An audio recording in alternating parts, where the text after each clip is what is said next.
guest of honor, Rabbi Shais Taub.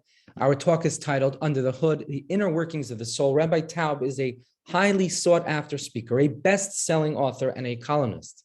He's delivered lectures and classes on 6 continents and is the author of the book, God of Our Understanding, a very important text, which I would highly recommend, Jewish Spirituality and Recovering from Addiction, which was praised by Publishers Weekly as a singular resource for those in need. Sadly, it's a book that is becoming more and more relevant with time, and I highly recommend it, even if this is not something you personally struggle with, but it is a deep spiritual understanding of the cause of addiction, not just how to deal with addiction. Furthermore, National Public Radio referred to Rabbi Taub as an expert in Jewish mysticism and the 12 steps, and the New York Times called him a phenomenon.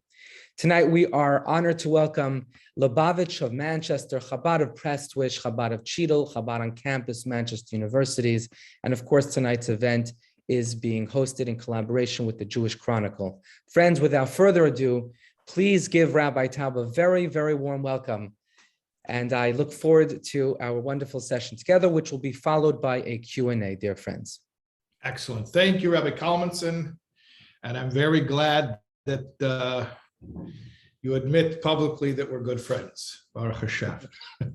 And I will try to live up to everything that description demands.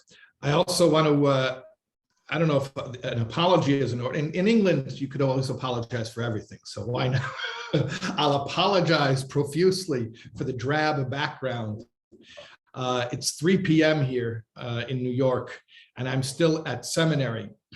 Once a week, I come into Brooklyn and I study with the seminary girls. These are 18 and 19-year-old young women post-high school getting prepared to be the next leaders and educators of our generation. So happens to be Wednesday's my day. I come to Brooklyn and I just finished one class and then I came to the Teachers Lounge, the lush and opulent Teachers Lounge of Beis Rivka Seminary, and I'm with you. And this is a lot better than flying across the Atlantic and having to land at Heathrow. So thank God for modern technology. Okay, let's talk about today's topic of Under the Hood. Jackie Mason, Oliver Shalom, has a joke. He says, there's a husband and a wife driving together, taking a drive in the country, and all of a sudden the car starts to make noise and it stops running and they have to pull over. And the husband says to the wife about the car trouble. Well, of course, he's the man, so he has to, act like he knows what's going on. So he says to his wife, I think it's something under the hood. And that's Jackie Mason's joke for, somebody making a statement that's totally vague and meaningless, but pretending that they know what's going on. So it's something under the hood, right? Imagine if you would go to your doctor and you would complain of whatever symptoms are ailing you, and he would say, I know what it is. It's something inside your body. Yeah, of course, I know. It's something inside. What's going on? Which system, which organ, tell me what's going on. So something under the hood is just a starting point. We got to get to what is it? What's going on? What are the parts? What are the systems? How do they interact? What's the anatomy, if you will, of the soul? And that's what we're going to get into tonight. We're going to talk about the composition of the soul, what its inner makeup is, how it works, and then we're going to get into some practical application. Once we know how the soul is functioning, then we can start to talk about how to use our soul, how to access it, and to apply it in our lives. So let's start with a basic concept. One of the most basic Hasidic concepts is the idea that the entire physical universe is a mirror reflection of spiritual realities. That anything that exists down here on the terrestrial plane is a derivation of a higher spiritual reality. In fact, I'll tell you something interesting. I saw a letter from the Lubavitcher Rebbe. The Rebbe wrote many, many letters to various individuals of all walks of life. And many of these letters have been published. One of these letters is a letter to a scholar. Not all of the letters are to scholars. Some letters are to just regular individuals asking about personal issues. But this letter happens to be to a scholar. And this scholar was asking the Rebbe why he doesn't find so many metaphors in Chabad teachings. Now, when I first read that letter, I was sort of taken aback because there are a lot of metaphors in Chabad teachings. But when I read the Rebbe's response further, I understood what the person was saying. He was talking about a particular style of Hasidic teaching where they don't just use metaphors, they use extended metaphors, an entire story with characters and dialogue and a whole protracted, lengthy, almost you could call it a fairy tale or a legend with a conflict and a good guy and a bad guy and a resolution. And it's true, in Chabad Hasidic teachings, you don't have those kinds of metaphors. It's more very short metaphors. So I'll tell you what the Rebbe answered. The Rebbe said that normally metaphors are used as a rhetorical device. When one person wants to teach another person about something for which they have no reference point. If I'm trying to describe something to you that you have a reference point for, so it's easy to begin with. I want to tell you about an apple, and you never saw this apple. So I say to you, it's like an apple, but it's not red, it's green. Oh, and it's not sweet, it's tart. Oh, and that's a Granny Smith apple. Okay, so if you never saw a Granny Smith apple, but apples, you have eaten other apples, so I can build on what you know. But let's say you never saw an apple. Let's say you never saw a piece of fruit. So I got to figure out something that you do know that shares some similarity to this thing that you don't know, and then build a bridge from the familiar to the unfamiliar. So the Rebbe says in this letter that very often a communicator will use metaphors merely as a rhetorical device for effective communication. He says, but in Chabad Hasidic teachings, that doesn't happen. That's not how metaphors are used. And that's why there are fewer occasions where metaphors come up. What then is a metaphor in Chabad Hasidic teachings? So the Rebbe says like this. I just found it so powerful when I read these words. When a Rebbe, a Hasidic master, uses a metaphor, he's not comparing one thing to another thing. Rather, he is describing one thing as it coexists simultaneously on two planes of reality. So, for instance, if we say that the 6 emotional faculties of the world of emanation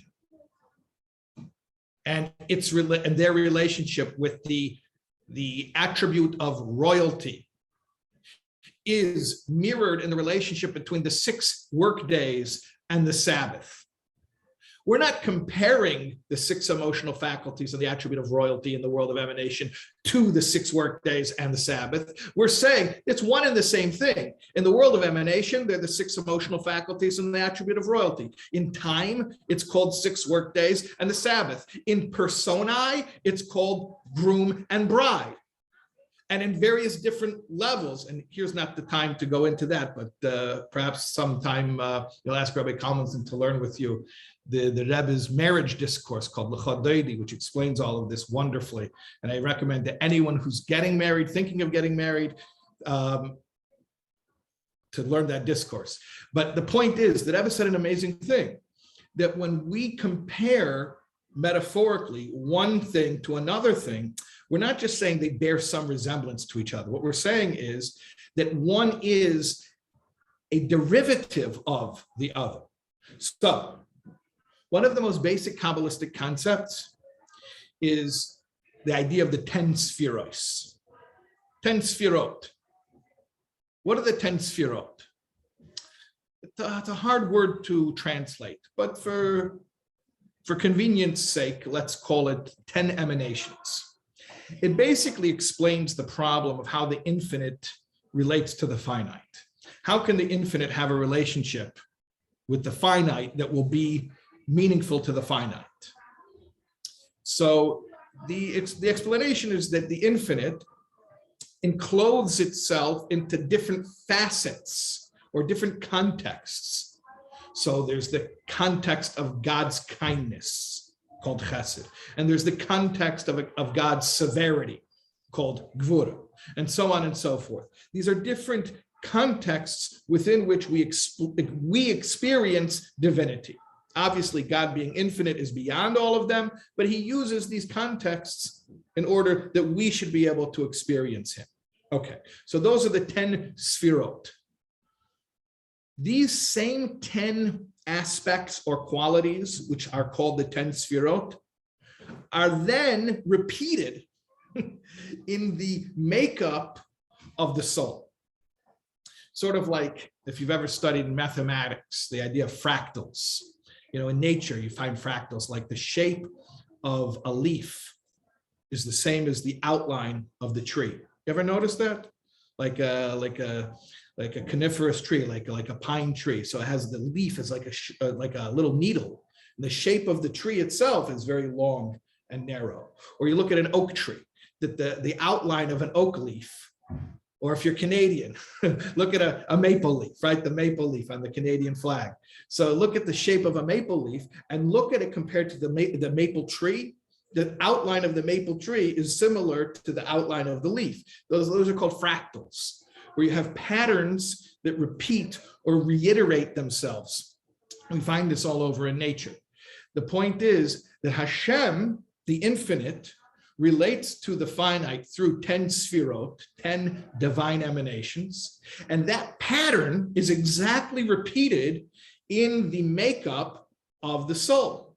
So that when we describe what is the soul and what is its makeup, well, to begin with, it is composed of 10 faculties. We call them kochot, powers or potentials.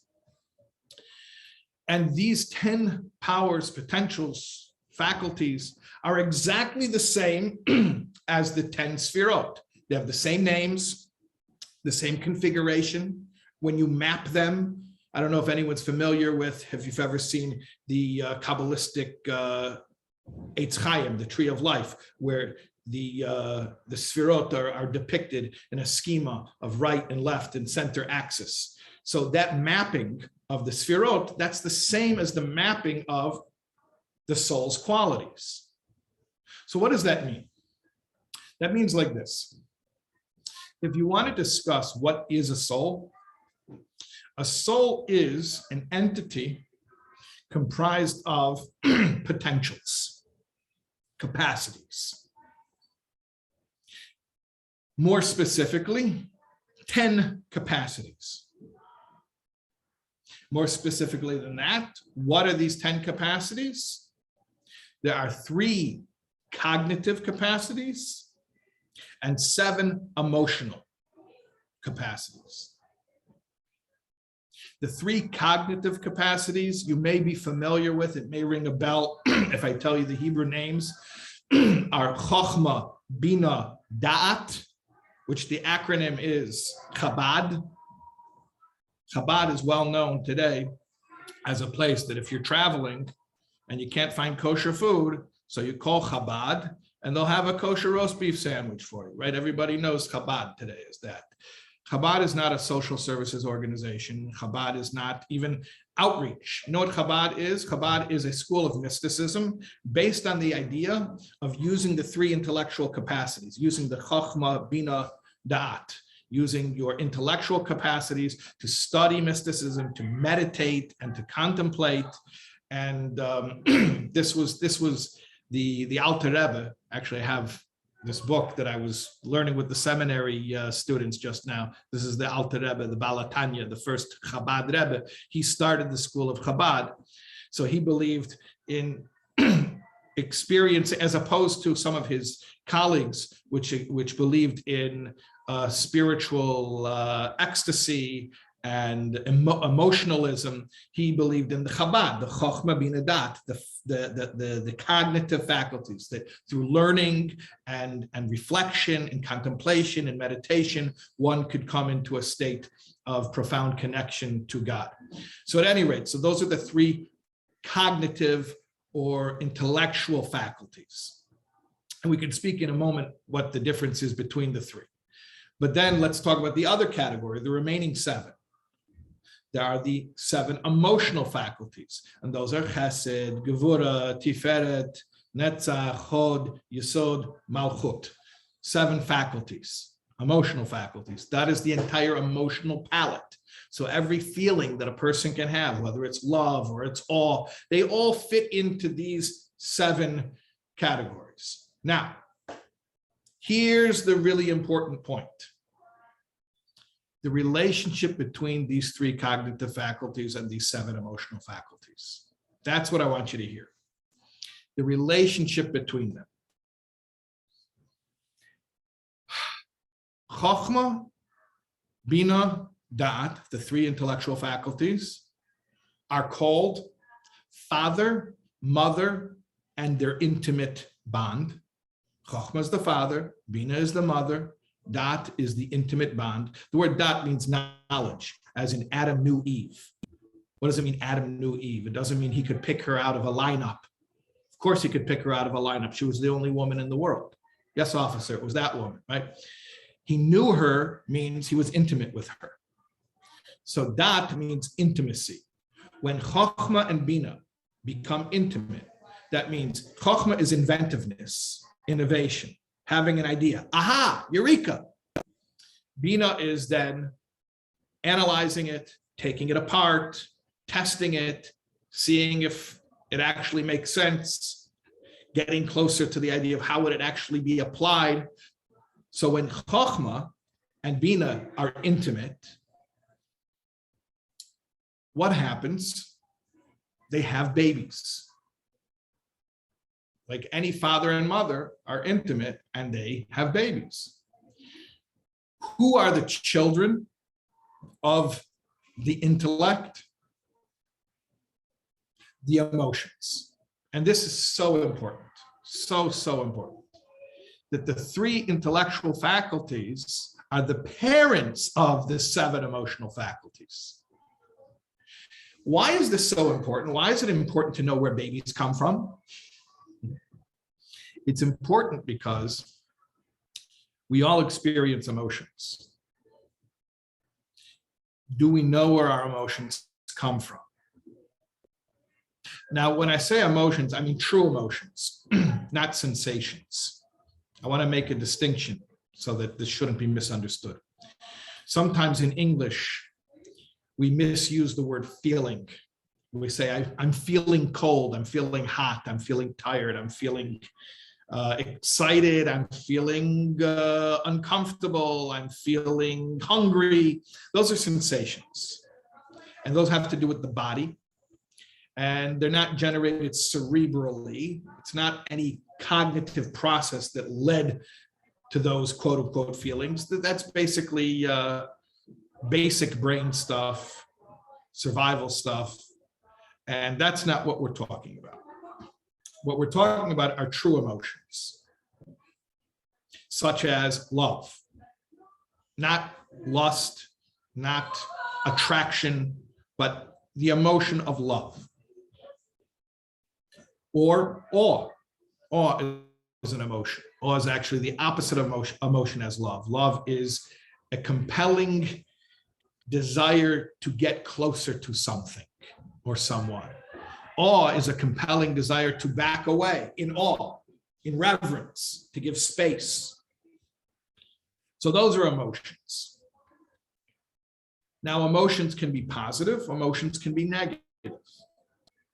If I have a love of God, and therefore a love of all of his creatures, that will serve me well in life. Then I will be a source of benevolence and charity, and I'll be a good guy. If I have an awe of God, that will also serve me well in life, because then I'll remember to only be in awe of God and not to live cowering in fear of people, places, and things that I have no control over. It'll embolden me. When you have awe of God, then you have less fear of anything else. But then there are emotions that don't serve me well, where I have a love for something that I don't think is good for me. Or I'm in awe of something, I'm afraid of something, I'm living in fear of something that's holding me back in life. So those are not positive emotions. How do I get more of the positive emotions and less of the negative ones? If I wanted to target, if I wanted to make a goal and deliberately, consciously generate more desirable emotions and less undesirable emotions, where would I even begin? So that's why it's incredibly important to know where emotions come from.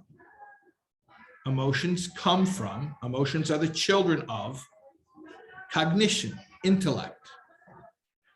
Therefore, I have to realize that anything I'm feeling, and again, I'm not talking about sensations. Those happen instantaneously. Those are reflex reactions. That's on a basic survival level of the body. But I'm talking about an emotion that was produced by a certain line of thinking, and it was enhanced and magnified through perseverating on that line of thinking. I have to realize that, for instance, if I'm living with a constant worry over something, that feeling didn't just crop up out of nowhere. I've meditated myself into that state. Think about it. I keep myself up at night thinking about, imagining something that I don't want. They call it catastrophizing. I'm thinking about the catastrophe. And because I'm focusing my mental energy, my chokhmah, bina, and dat, the father, the mother, and their intimate connection, they're having babies, they're creating emotions, and I'm full of these feelings. Or let's say I have a resentment. Resentment is a wonderful example. I mean, it's not a wonderful thing to have, but it's a wonderful example. It serves as a very effective example of this principle. A resentment literally means a resentiment. Resentment from the Latin root sentir, which means to feel. So a resentment is a re-sentiment. It's re-feeling something. Why are you re-feeling it? Because you're meditating on it. Yes, it's a meditation. Somebody hurt me 10 years ago, 3,000 miles away. And now I'm driving down the highway and I'm remembering the insult. I'm remembering the betrayal. And I'm meditating. My mind is I've heard some people call it visiting the museum. That when you go and you relive the hurt, it's called visiting the museum. And the curator is a genius. You know, each of us have this museum that we've built in our own minds, dedicated to our own suffering.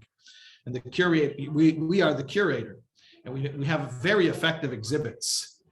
Everyone who leaves this museum leaves in tears. There's only one person who goes to it, but everyone who leaves in tears. And there's not even a gift shop, but it's open at 3 a.m. So we keep going back there, you know? So it's 3 a.m. and we're going to the museum and we're revisiting the insult, the betrayal, and we're re-feeling it.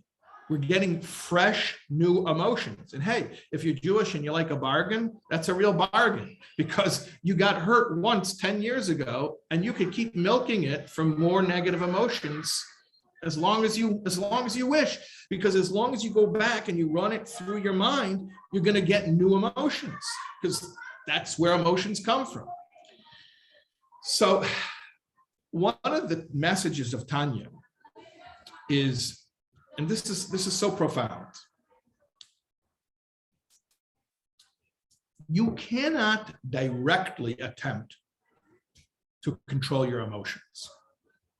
You can't tell yourself, stop feeling that way. It won't work. But what you can do is indirectly, you can change your meditations. And when you change your meditations, you'll change the emotions that are born, literally, that are born from those meditations. There's a story from one of the early Hasidic masters, actually the Alter Rebbe, the one who started Chabad. So his master was the Maggid of Mezrich. The Maggid of Mezrich was the teacher of many of the leaders of Hasidism. Virtually every Hasidic dynasty traces itself back to one of the students of the Maggid of Mezrich. Mezrich is a town in Poland. Actually, I'll tell you, for those who are into psychology, but there was an interview with Carl Jung on his 80th birthday, and he said something remarkable. He said, the one who anticipated my entire psychology lived in the 1700s. His name was Rabbi Bear of Mezrich.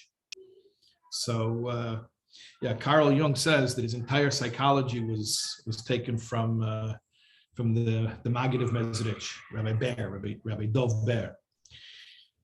So this particular Rabbi Dov Bear of Mezrich, he was approached by someone who complained of having stray thoughts, what we call machshavot zarot, foreign thoughts, unwanted thoughts. And he wanted to know how to address this problem. So the Maggid told him, go to Zhitomir, the city of Zhitomir, and there you will find my disciple Reb Zev. Reb Zev of Zhitomir will help you to learn how to deal with unwanted thoughts.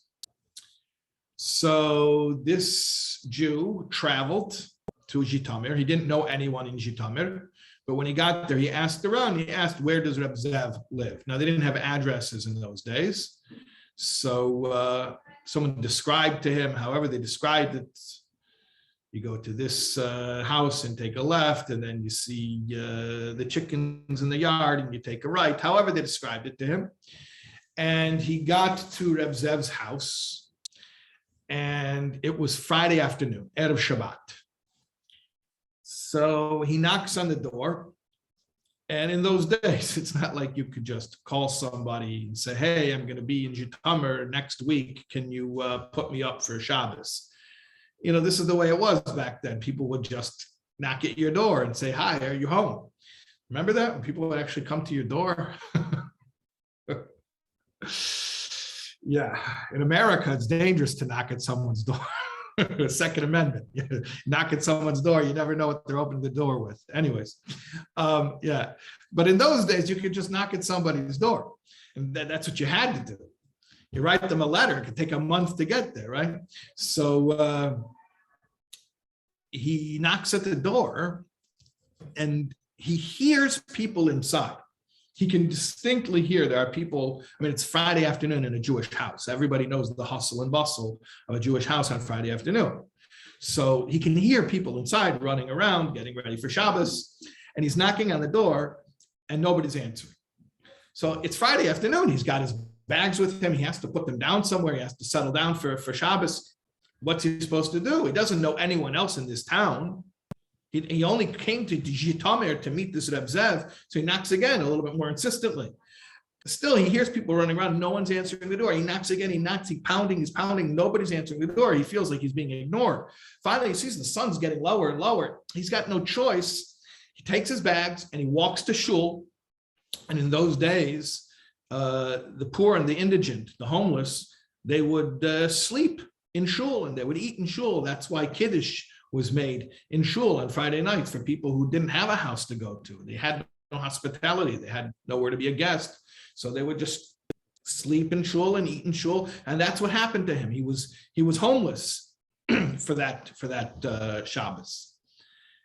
Anyways, after Shabbos, a stranger comes over to him and introduces himself as Reb Zev of Zhitomim. This is the guy he was looking for.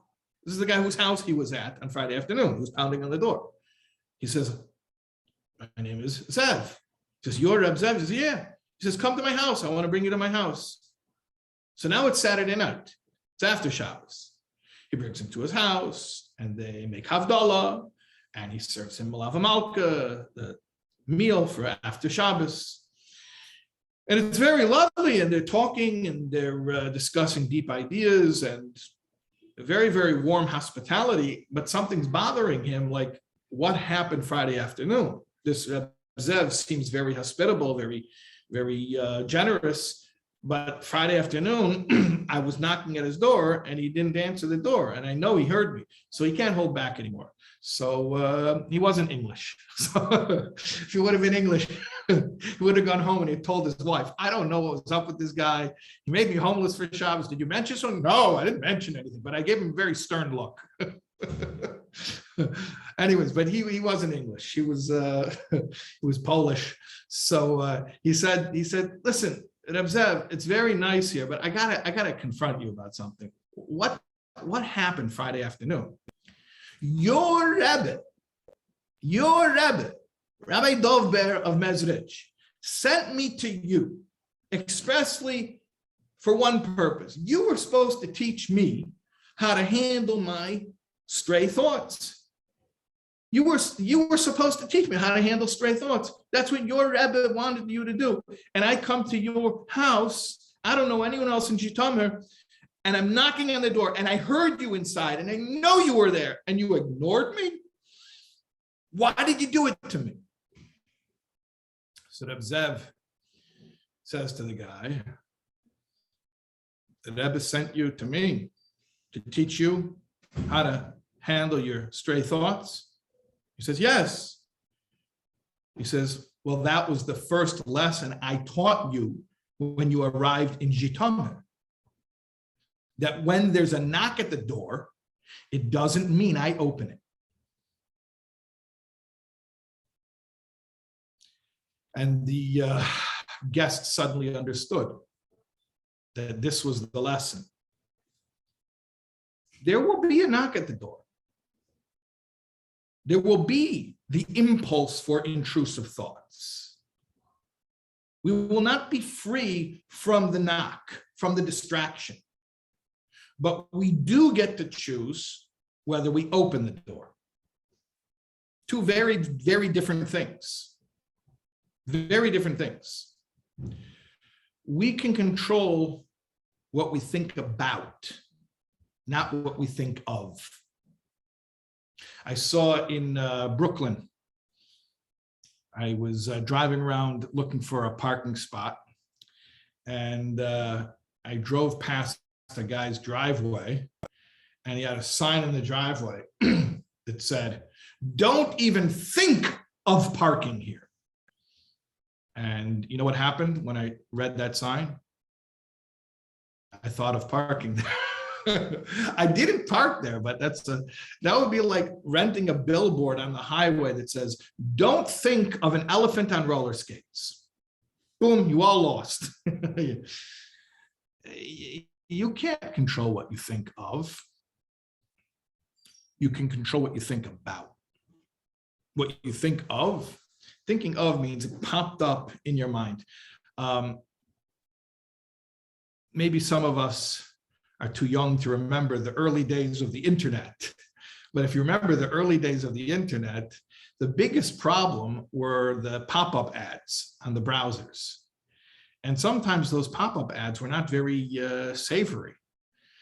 So what are you supposed to do when you have a pop-up ad and like, well, why are they showing me that? I don't want that. So you go to the X, the little red X, and you click it off. So it's not your fault that you got a pop-up ad. You didn't ask for that. Your responsibility is, as soon as you recognize that it's an inappropriate ad, you're going to click it off. Now the question becomes, okay, how long do I have to click the X and make it go away? Maybe I'll take my own sweet time before I get rid of the image. And the answer is as fast as is neurologically possible. So as soon as you recognize it as something that you wouldn't have purposely sought out, now you got to get rid of it as fast as you can. And that's where your power of choice begins. But the fact that it popped up on your screen, you had no choice over that, and you are not to be blamed. It's the same thing with thinking. There's the thinking of and there's the thinking about. So our minds will cause us to think of many things. We could think of things that are horrific. We could think of things that are absolutely antithetical to our own value system. Things that are appalling to us. And a person could become obsessed with self-loathing and living in dread and fear of when these thoughts will come up again. And the Tanya says, here's good news. You're really not accountable for, and you're not really expected to do anything about what you think of. Or in the language of the story of Reb Zev, it's not your fault who chooses to knock at your door. But where do you have power? When you open the door. So we all know the difference between something popped up in my brain, that's the knock at the door, and now I've opened it, I've let it come in, I gave it a seat, I told it, here, let me bring you some tea, relax. Now I've embraced it, I'm running with it, I'm engaged in a fantasy where I'm willfully thinking this thought. Now I'm engaged in a behavior.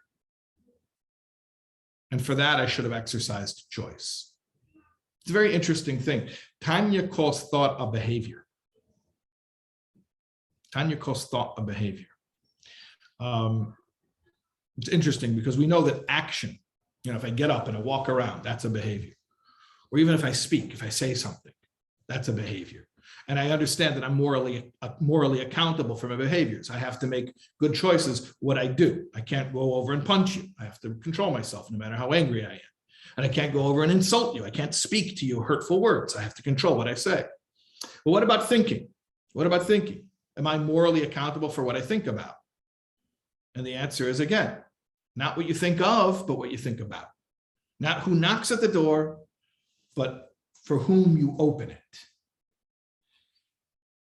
And this can be very empowering, and it can also reduce a lot of shame and guilt, unnecessary shame and guilt, when we realize that we're capable of having all types of impulses.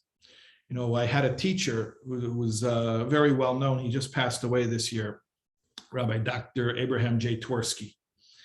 And he told a story about when he took a moral test, a questionnaire that was supposed to test his morality for a job that he was applying for in a hospital. And one of the questions was, do you think you're capable of murder? So he wrote yes. So they said, why did you write you're capable of murder? He said, because the Torah forbids murder. And if the Torah has to forbid it, it means it's a human impulse. It doesn't mean that I go around plotting murder. It doesn't mean that I go around fantasizing about it. But it means I'm surely capable of the impulse. And that's what Torah is addressing when it says, don't murder. So the fact that we're capable of having an impulse, the fact that the idea can pop up so to speak.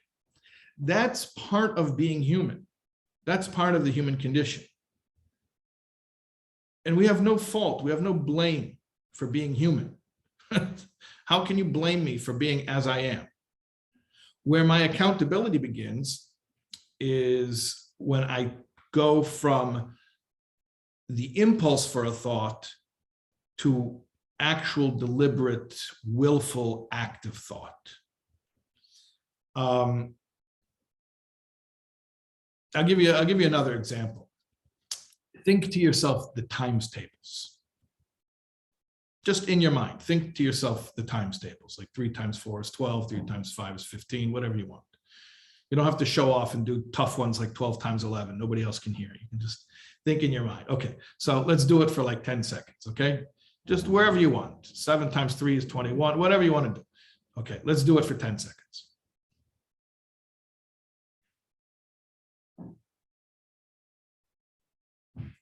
Okay, you did it?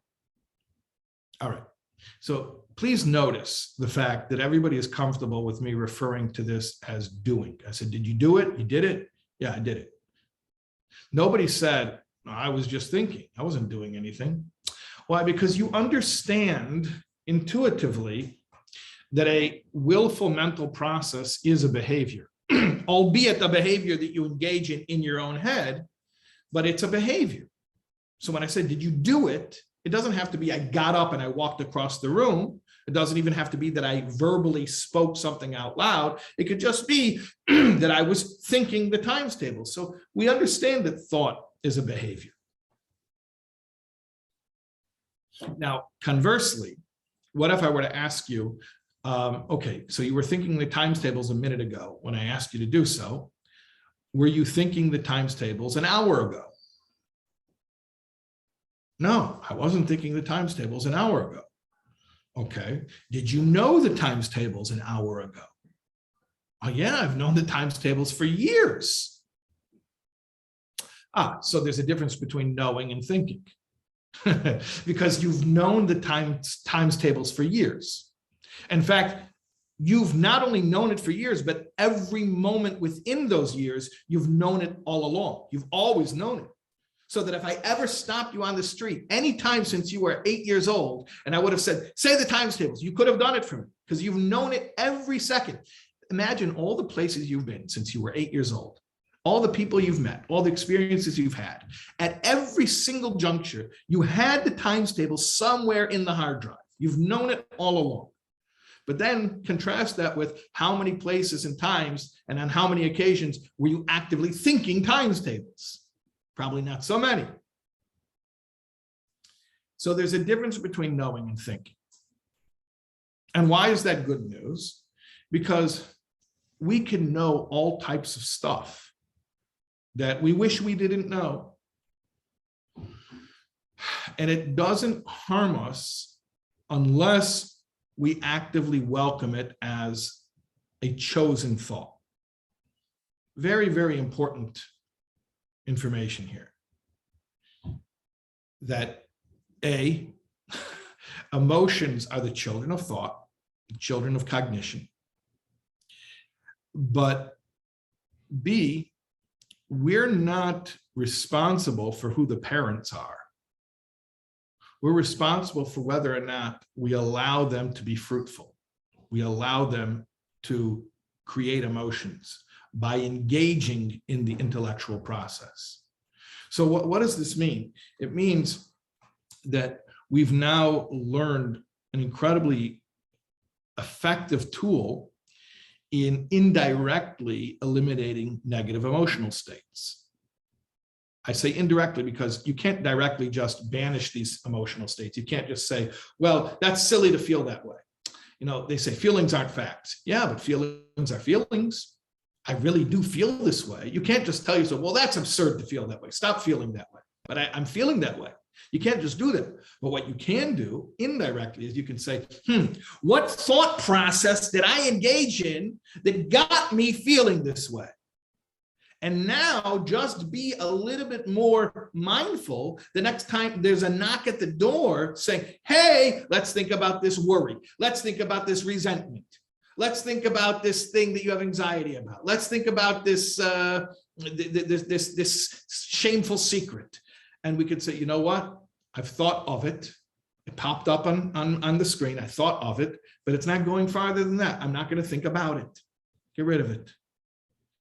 And if you can't get rid of it, then think about something else. It's perfectly legitimate to battle unwanted thoughts through preoccupation. Go distract yourself. I want to tell you something. If you don't purposely choose your distraction, you're going to end up by default choosing the easiest, cheapest distraction, which is essentially what addiction is. When you're choosing unhealthy distractions instead of being mindful and selective and choosing some distractions that actually might have some benefit to you. For instance, taking a Torah class and then pondering its meaning.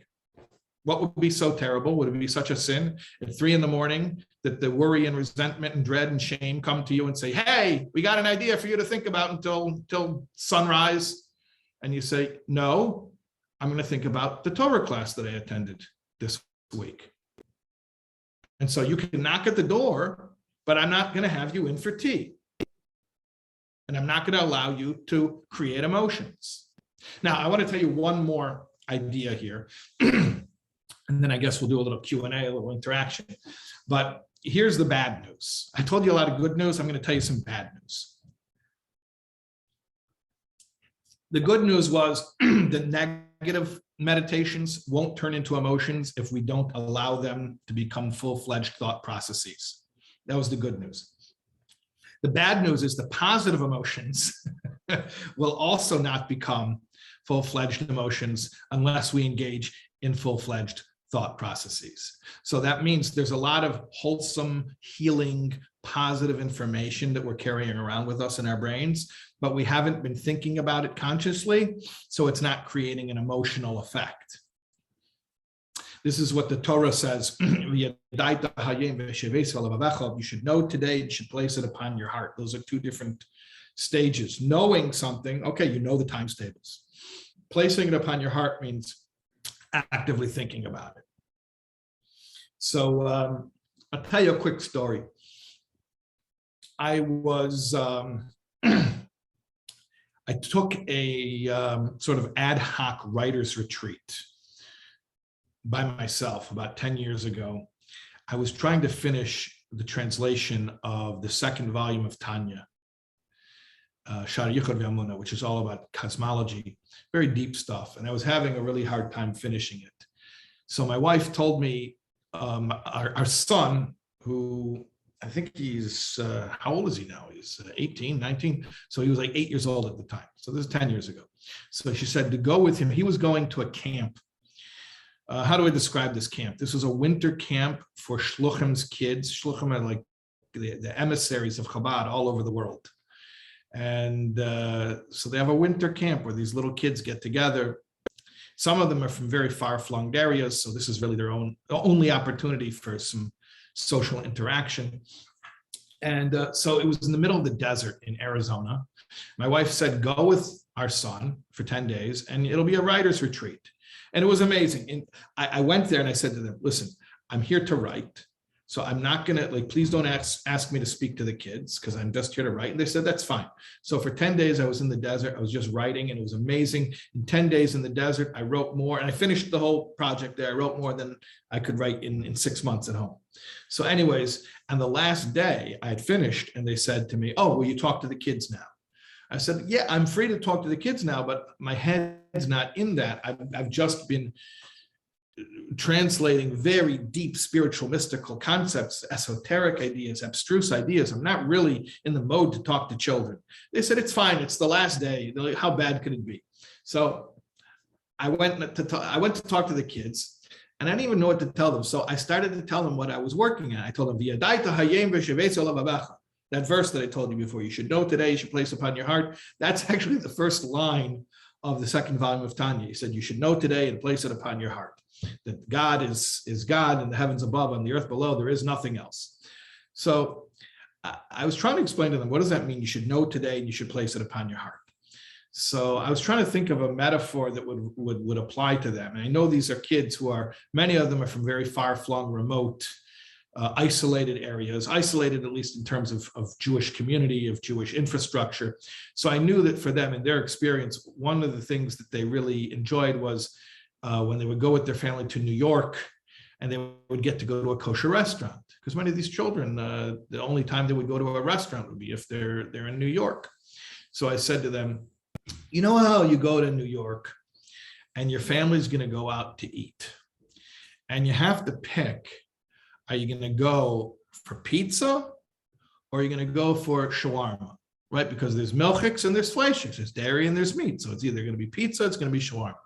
And you have to vote who wants pizza and who wants shawarma. And your sister is holding the phone. She's ready to make the order, and she's taking a vote. It's a whole democracy over here. And she's saying, what do you want? You want pizza or you want shawarma? Pizza, shawarma, pizza. And they come to you and you say, I need a minute. Give me a minute. I said to them, why do you need a minute? You know what pizza is. You know what shawarma is. Tell them what you want. Why do you need a minute? But I'll tell you why you need a minute. You need a minute because you've known about pizza for many years. You've known about shawarma, but you haven't been thinking about them because somebody just reminded you of them 10 seconds ago. So what do? You say, hold on, give me a minute and let me think about it. Let me meditate on pizza. Let me meditate on shawarma.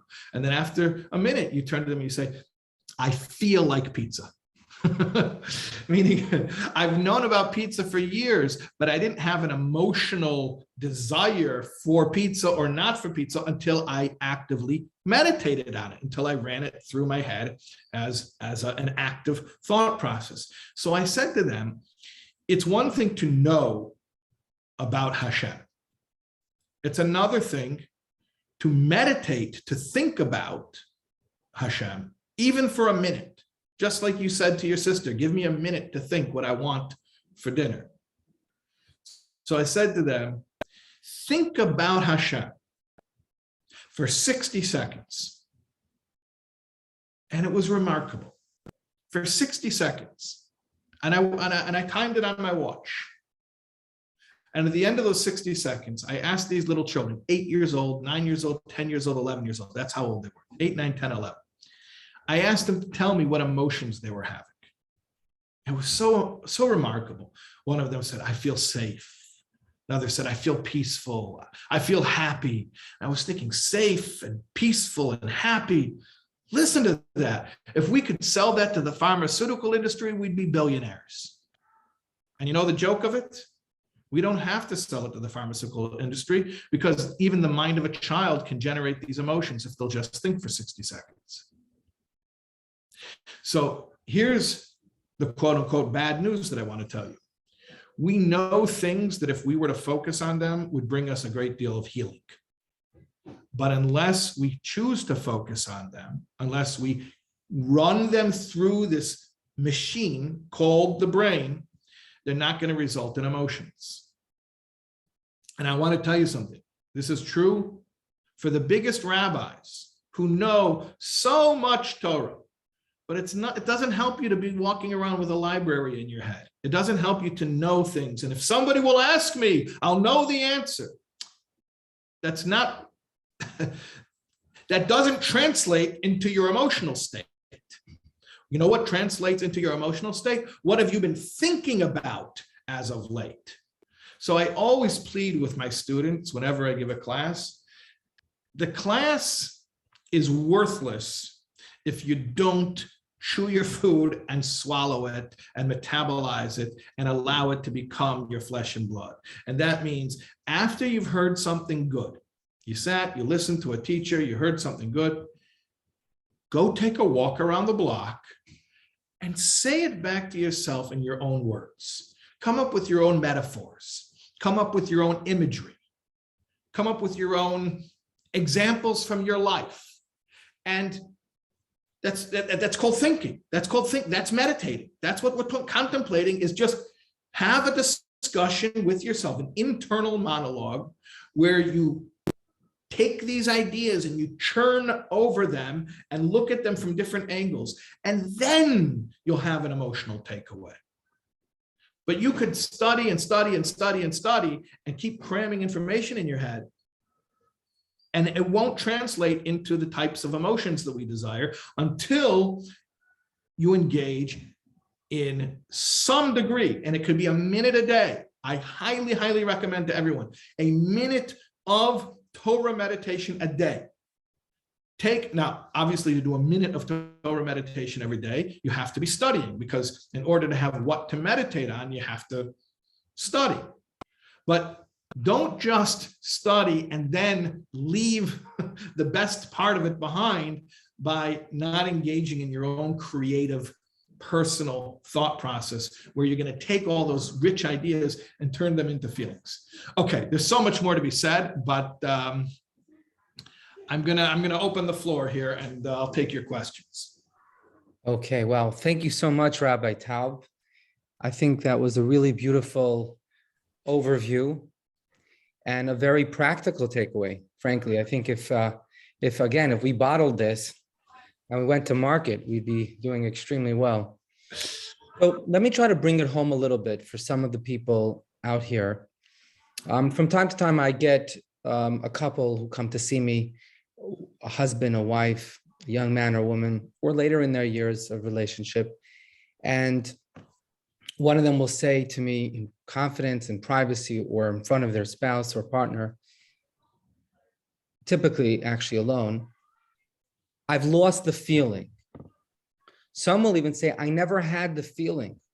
They'll say, "Somehow it happened, this, that, circumstances brought us together, and one thing led to another, and we were in a relationship, and here we are 10 years, 20 years down the line, and I don't have anything to try to rekindle because there never was something." Or in the case of another couple, there was something, but it was lost. Or let's take the other extreme. Someone will say, "I have developed an attachment, an emotional draw and attachment to someone who isn't good for me." So they're either, God forbid, in a relationship already, and they've become attracted to someone outside of that relationship, which you can imagine can wreak terrible havoc, is immoral, is inappropriate, etc. Or someone who's not yet in a marital relationship, but has grown attached to someone who they know is not good for them on multiple levels. So how do we generate an emotion if there wasn't anything there to begin with? Or how do we rekindle something, but that may be slightly easier? Or how do we get rid of or somehow uproot an emotion that is not serving us? And so that's the question. So first of all, that's a very relevant question. So I want to, before I attempt to answer, I want to make clear what I can respond to and what I can't respond to. Because obviously human beings are complex and relationships are complex, and there could be many, many factors involved. But if we'll set aside some of the other factors and just focus, let's say, on a situation where somebody says, I'm gonna, because it's a hypothetical or it's a general question, I'll tailor make it a little bit to make it easier to answer, sort of isolating some other variables. Let's say somebody says, "I want to have a feeling. Like, I wish I did. I would like to." They're not resistant to it, but what do you want me to do? I don't have the feeling, okay? Or conversely, "I don't want to have this feeling. I don't want to have this feeling for this person, but what do you want me to do? I've told myself to stop, and I can't stop feeling the feeling." So the first thing to do is to validate that and say, you're 100% right. You cannot banish a feeling or order yourself to have a feeling at will. Can't be done. And you shouldn't feel any frustration or disappointment with yourself over the fact that you are human and you cannot just command yourself to have or not have feelings. It doesn't work that way. What we can do, and this is what we're speaking about, is indirectly generate feelings through the cognitive process. So, people talk about in general, like let's say having a positive attitude about life. Write a gratitude list. Figure out what are you grateful for. It's corny, it's sappy, but every morning write a list, 10 things you're grateful for. And you'll start to feel more grateful. Same thing. You want to love somebody? Don't order yourself to love them. Start thinking about 2 things, 3 things. Start a short list of things that you appreciate about this person. And what you will find is that without directly trying to get yourself to have a feeling, you'll look back and say, whoa, all of a sudden, there is something there. I mean, let me ask you a question. I'm asking Mendel, I'll ask you directly. Okay, I think I'm an audit, so I'm very ignorant in these things, but I think England was in the World Cup recently. Is that true? Last year, I believe. What? I believe last year they were in a very big match. I don't remember the details. Okay, so I'm wondering if this is the right question to ask you, but it's too soon. Too soon. That's for tragedy. They lost, I think. But by the way, I hate to confess my ignorance, but did England win the World Cup or they lost? I think they won, didn't they? No, they lost. They lost. They lost? Oh, that's why I said too soon. Yeah, of course. Too soon. Oh, okay. So I brought up, okay, but this is an excellent example. That's the museum no one wants to revisit. Okay. Perfect, but well, we could work with this. Here's my question for you. When you were a teenager, did you have a sports team that you cared about? I don't know, the Giants, I don't know. You had a team that you... For the sake of this discussion, okay, yes. Okay, so you weren't into sports at all. Fine, No. so you weren't into sports at all. But I wanted to ask you a question. If when you were 15 years old, you heard that England lost the World Cup, would it mean anything to you? At the time, no, definitely not. Mean nothing to you. Okay. And now I'm asking you about it. And I mean, you were joking. You say, oh, too soon. But, No, it meant something more because there was such a. I've because over the past 10 years, I've begun to identify with this country, of course. okay. Yes. So there was some type of a feeling.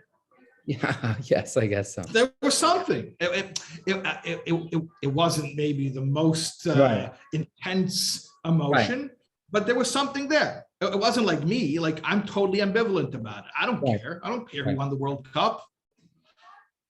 But there was something there. Now, where does that come from? In other words, what I'm asking is, let's identify where does that emotion. Maybe you didn't have the most intense feeling about the World Cup, but you had some feeling. And 20 years ago, you didn't have any feeling. You didn't have any feeling about the entire sport. So there's a concept, you said it, you alluded to it, you feel some type of identity with the people of this country that you live in. There's such a concept where sometimes I'm having trouble thinking myself into an emotion for whatever reason. I can't focus. Maybe I'm just not that deep of a thinker.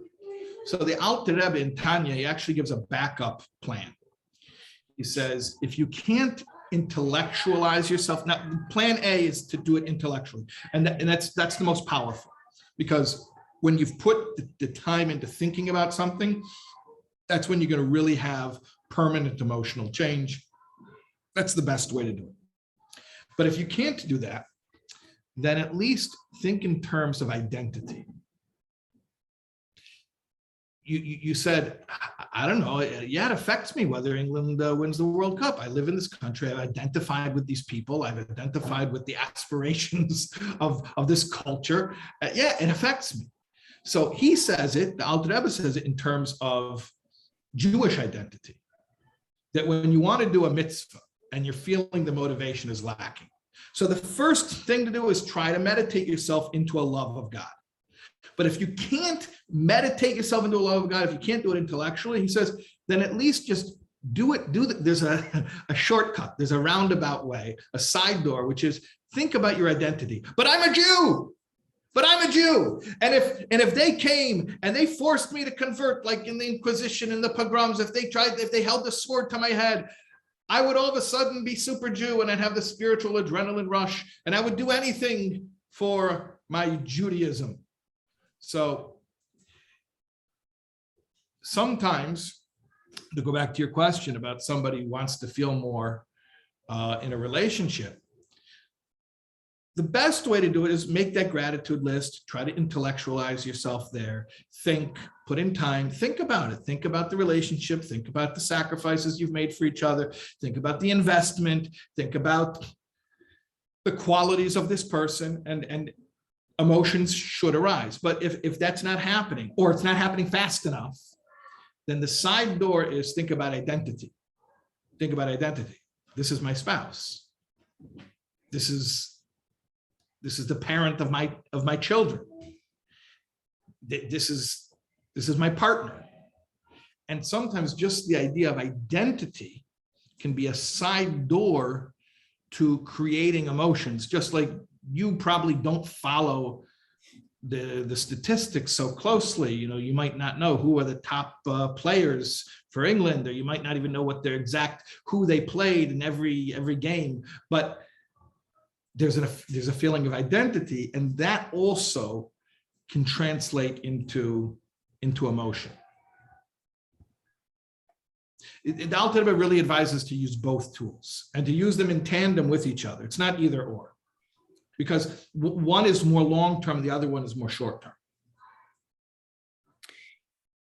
So, okay, the gist of what you're saying essentially is these are two pathways to generate emotions, two separate thought processes. One is more intellectual and one is more primal, maybe.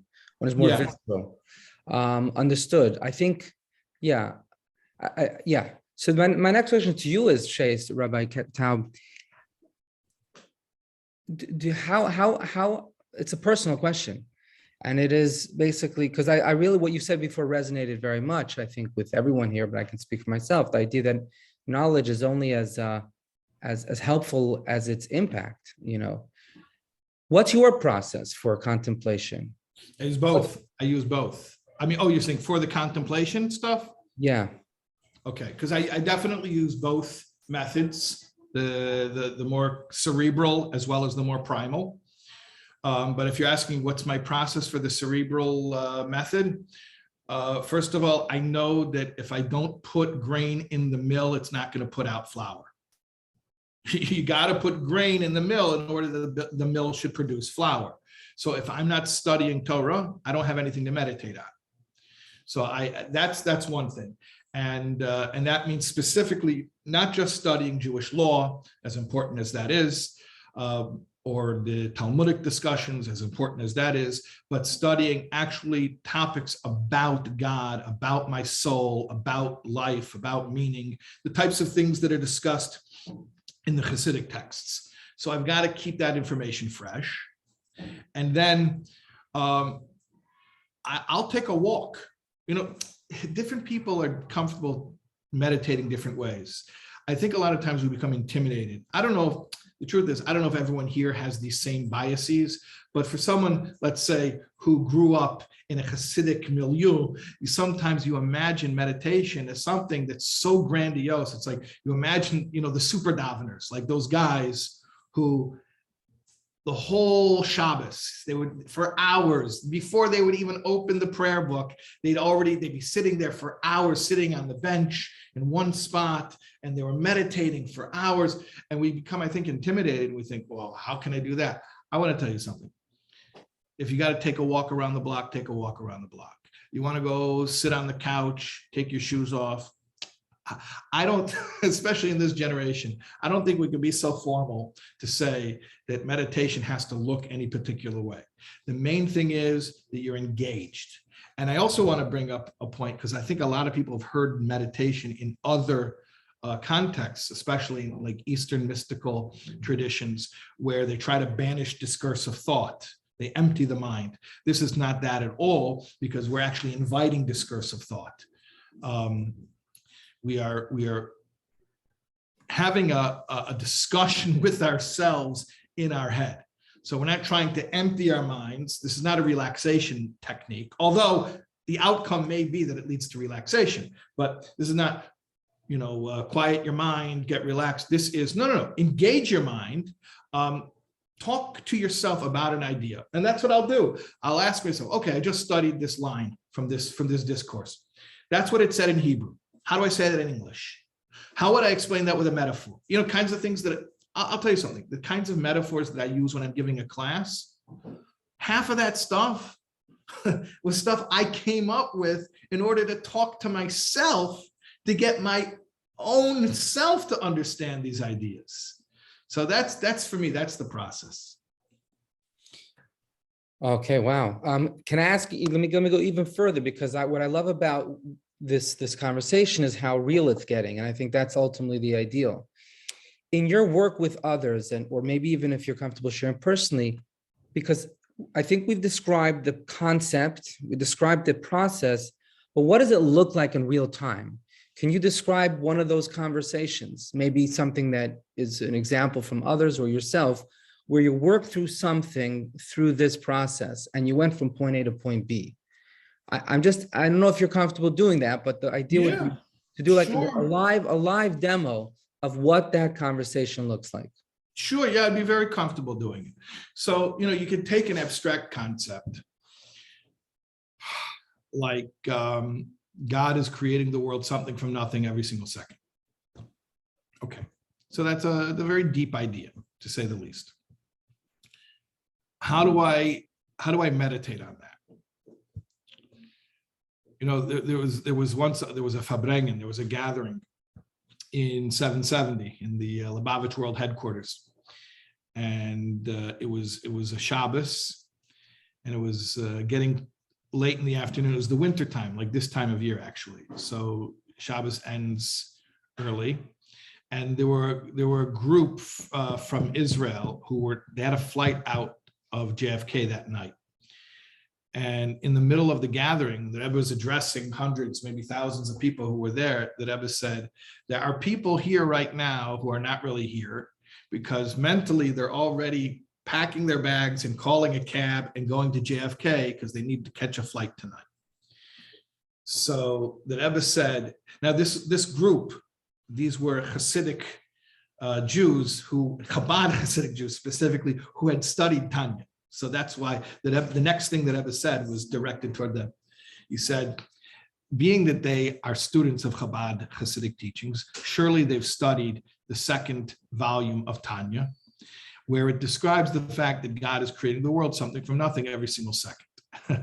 And if they would think about the fact that God is creating the world something from nothing every single second, they would realize that the plane that they're thinking about right now does not yet exist, because it hasn't been created yet.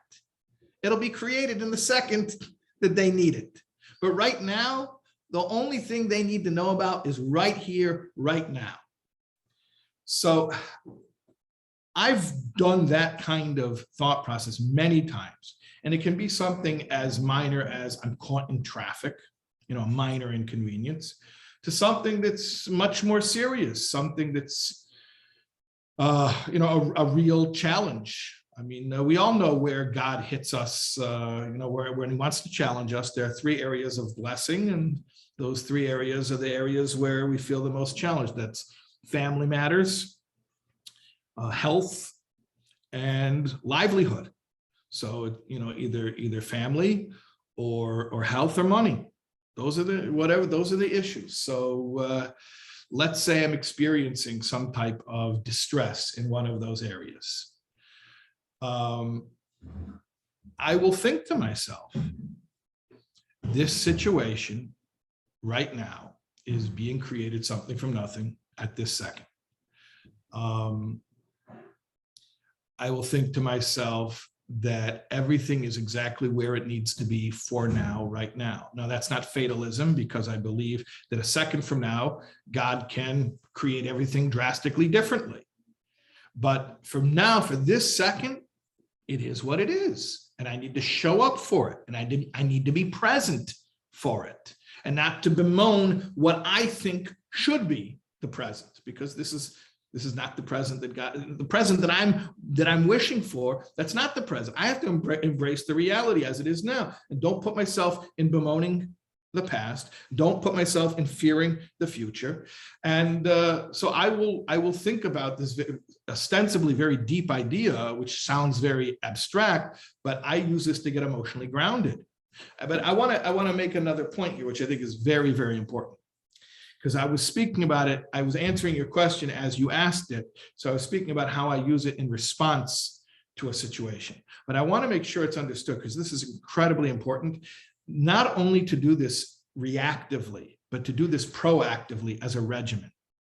And that it has to be part of our lives.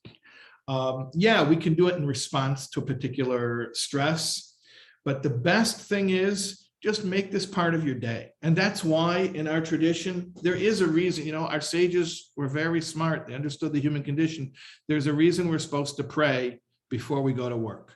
There's a reason why we're supposed to start the day with spirituality, meditation, deep thought, before we expose ourselves to all the stimuli that's out there in the world. So if you can make, and I don't want to put this on people like a should, where if they don't do it this way, then they don't do it at all. Get it in wherever you can get it in. But if you can spend even a minute in thoughtful meditation, preferably as a preparation for prayer.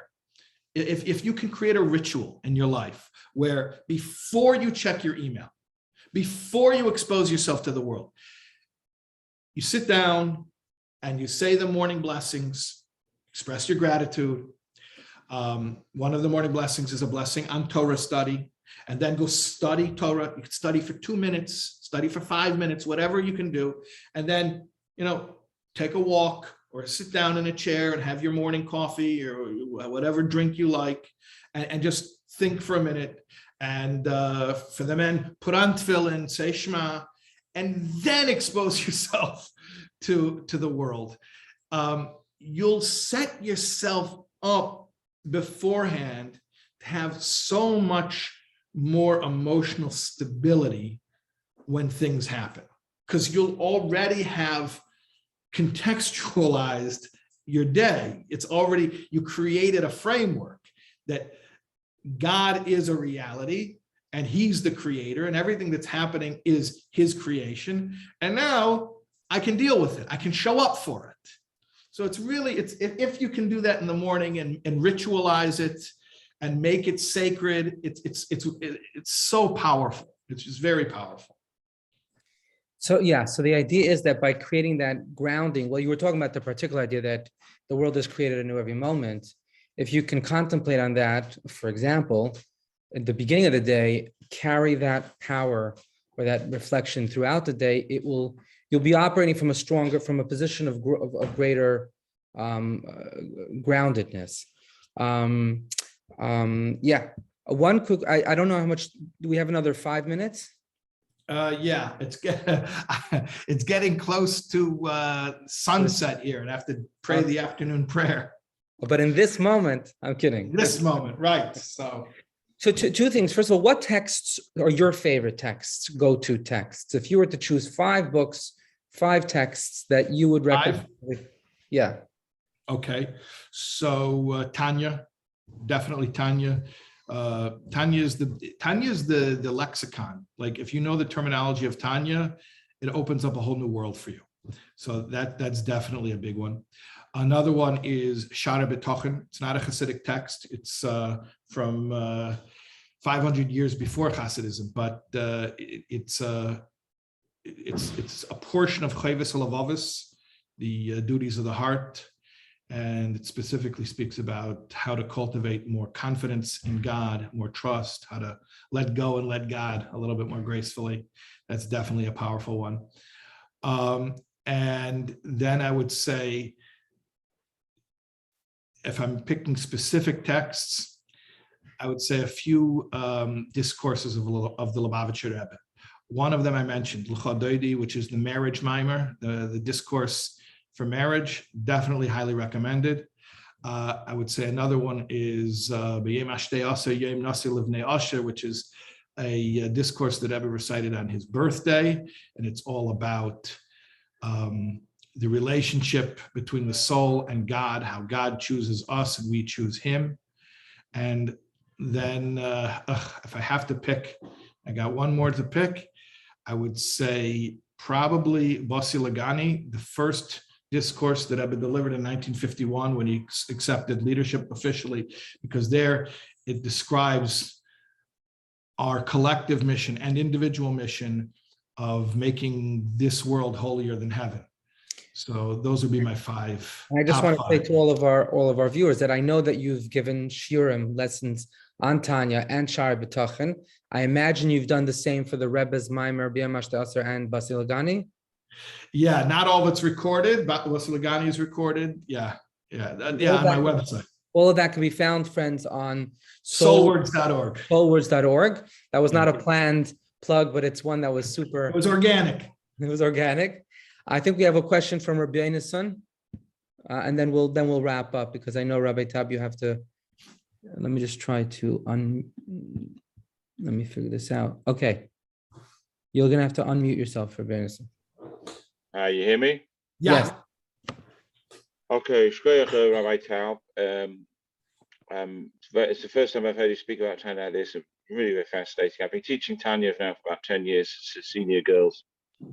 So I'm very interested in your subject. I would say that Tanya is the most radical sefer since the Torah was given. That's quite a radical statement, but I'll argue that through. How do you deal with monotony? It's a question that comes up amongst the girls quite frequently. The repetitive nature of prayer. How do you deal with that? How do you make that interesting and refreshing? Yeah. So let me first say that